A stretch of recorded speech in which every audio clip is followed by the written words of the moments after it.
پھر بھی صلوات پڑھیں۔ بیماروں کی شفا یابی کے لیے مل کے با آواز بلند صلوات پڑھیں۔ اپنے اپنے مرحومین کی بلندی درجات کے لیے مل کے با آواز بلند صلوات پڑھیں۔ مجلس کی مقبولیت کے لیے مل کے با آواز بلند صلوات پڑھیں۔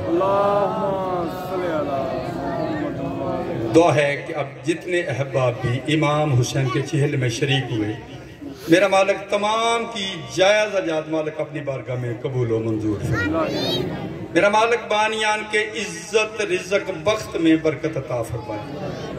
بانیان کے جتنے مرحومین ہیں، بالخصوص بابا شاہد شاہ، بابا ساجد شاہ، پیر عظمت شاہ اور ان کے جملہ مرحومین، شہدائے ملت جعفریہ اور آپ حاضرین کے جتنے مرحومین ہیں، میرا مالک تجھے نبی کی بیٹی کو توسل بنا کے درخواست گزاریں، ان تمام کو شفاعت معصومین نصیب فرمائے۔ میرا مالک وہ گھر سدا آباد رہیں جہاں ذکر اولاد زہرا کا ہوتا ہے، وہ زبانیں ہمیشہ سلامت رہیں جو تذکرہ کربلا والوں کا کرتی ہیں، وہ آنکھیں دنیا کے کسی غم میں نہ روئیں جو اولاد زہرا کو روتی ہیں، جو بے اولاد ہے میرا مالک تجھے امام حسین کی عزت کا واسطہ نیک صالح کامل خلقت بیٹی عطا فرما، جن کی بیٹیاں ہیں نصیب نیک فرما، جو اپنے گھروں میں جا چکی ہیں مولا سلامت رکھ، جو بھی نہیں گئی میرا بادشاہ نیک نصیب عطا فرما، پریشان حال کی پریشانیاں دور فرما، جو حج و زیارات کے لیے تڑپ رہے ہیں میرا بادشاہ انہیں وہ دن دکھا کہ ان کی آنکھوں کے سامنے قبر حسین ہو، ان کے ہاتھوں میں اتنی طاقت دے کہ ابوالفضل العباس کی زری کو مس ہو سکے۔ میرے اللہ حج بیت اللہ روضہ رسول کی زیارت نصیب فرما، ان مجلسوں کے حقیقی وارث عزاداریوں کا حقیقی مالک جو پردہ غیبت میں ہے ان کے ظہور میں تعجیل فرما، ہمیں ان کے ناصرین میں شمار فرما، دعاؤں کو قبولیت تک پہنچاؤ، سہارا درود کرو، مل کے با آواز بلند درود پڑھو۔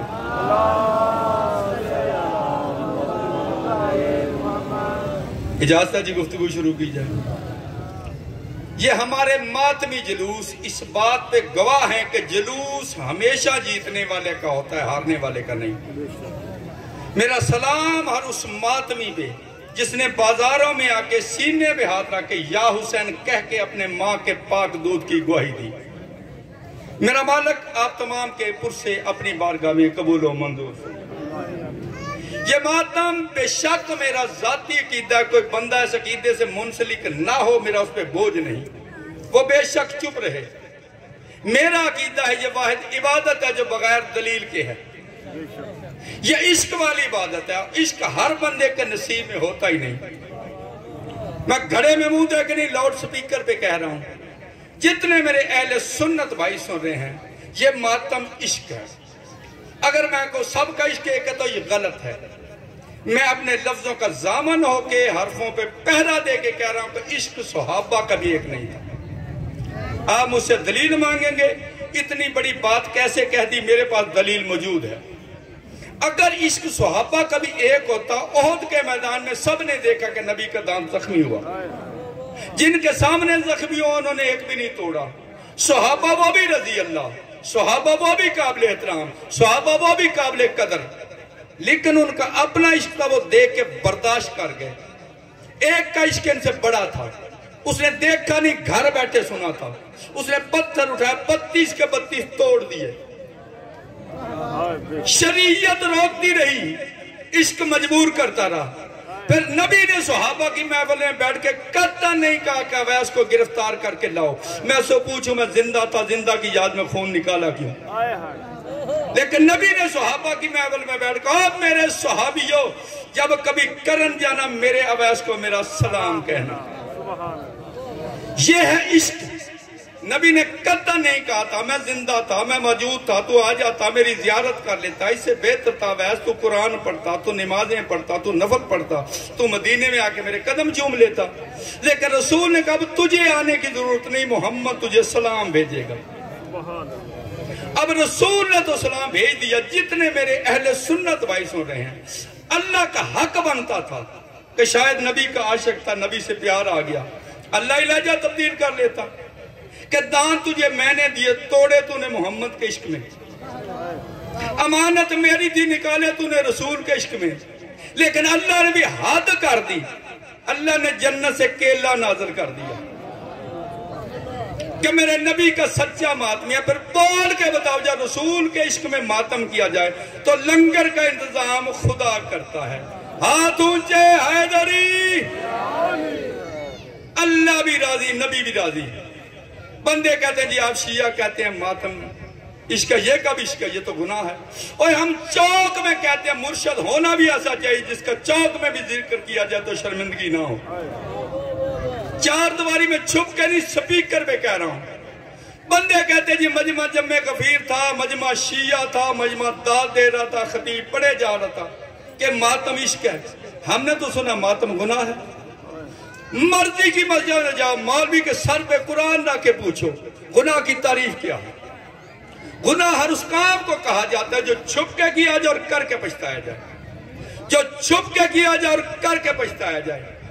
ہم کو ماتم چھپ کے کرتے ہیں، ہم ماتم بازاروں میں کرتے ہیں، چوکوں میں کرتے ہیں، چھپ چھپا کے نہیں، اشتہار چھپوا کے کرتے ہیں کہ آج اس گلی میں ماتم ہے، اس بازار میں ماتم ہے، آج فوارہ چوک میں ماتم ہے۔ رہ گئی بات پچھتاوے کی، میرے ماتمی میرے ساتھ بولنا، میری شیعہ قوم کا ماتمی اگر حلقہ ماتم میں ماتم کرتا مر بھی جائے، نہ اس کا باپ پچھتاتا نہ اس کی ماں پچھتاتی۔ زندہ باد، زندہ باد، مرد آباد، مرد آباد۔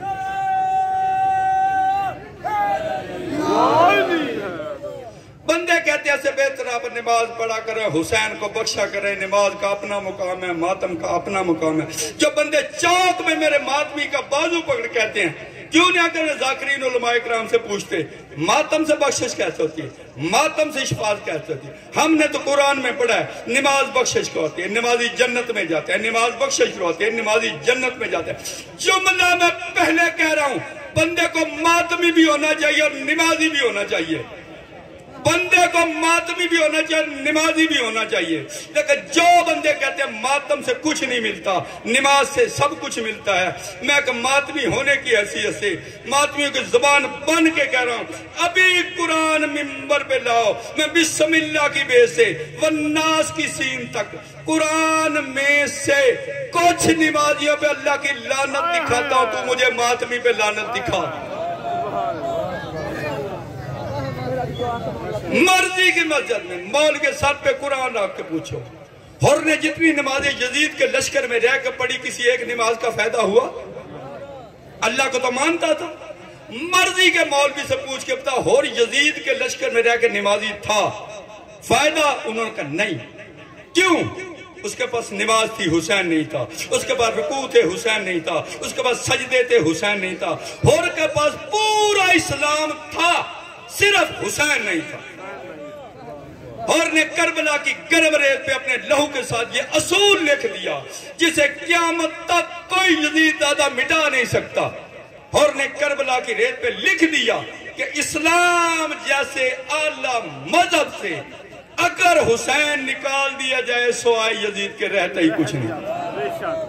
اور کے پاس سب کچھ تھا، حسین نہیں تھا۔ اور سجدہ کرو در عصمت پہ، پچھلی بچی کوئی نہیں۔ ادھر میرے بادشاہ کے خیمے کے در پہ آیا، میرے مال کے تقدیر نے سر اٹھا کہا، اور تلوار لے جلدی کر میدان میں جا، اور تلوار لے جلدی میدان میں جا۔ آؤ کربلا حسین کے در پہ پوچھے، مولا پچھلی بچی کوئی نہیں، اگلی تو پڑھنے کوئی نہیں دے رہا، پچھلی رہی کوئی نہیں، اگلی تو پڑھنے کوئی نہ۔ حسین نے کہا اگر ہور نماز پڑھ لیتا، قیامت تک مولوی کہہ دیتا وہ نماز بچا گئی، ہر کو وہ نماز بچا گئی۔ میں ہر کو میدان میں بھیج کے قیامت تک دنیا کو بتا رہا ہوں، ہر کو ہر کی نمازیں نہیں، ہر کو حسین کی محبت بچا گئی۔ نماز اسی کی قبول ہے کہ جس کے دل میں حسین ہے۔ میرا سلام ان ماں پہ جنہوں نے حسین کو ماتمی نوکر عطا کی۔